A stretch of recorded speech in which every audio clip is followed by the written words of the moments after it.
Kasi habang nagra-rides ka, dapat close up. Nakataas dapat yung board. Ganito. Yan, ganito lang dapat.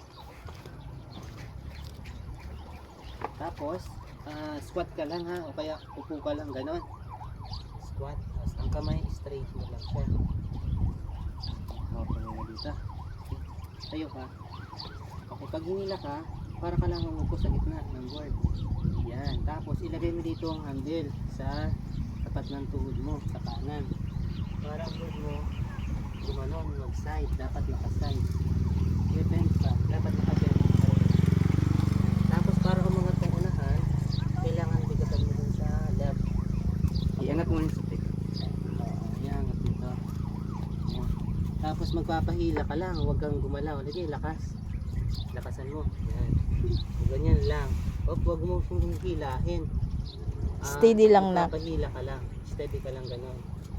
Tapos huwag kang gumalaw. Okay? Yan. Sige. Dito na tayo. Parang nakalumangoy. Apa. Okay.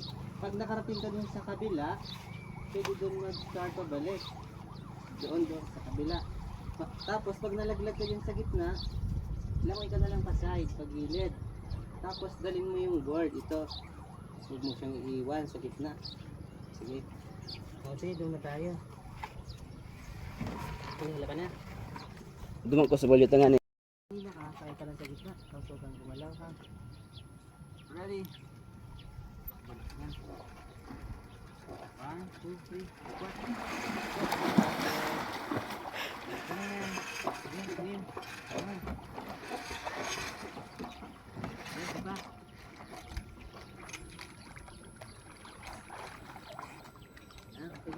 Sa tubig tayo magsimula.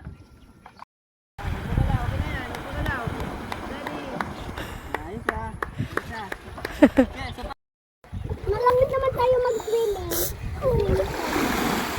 Sa swimming ganito, ikot yung mama ko. Ha? Sa swimming pool? Bawal din?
Yan, nice one. Nice one.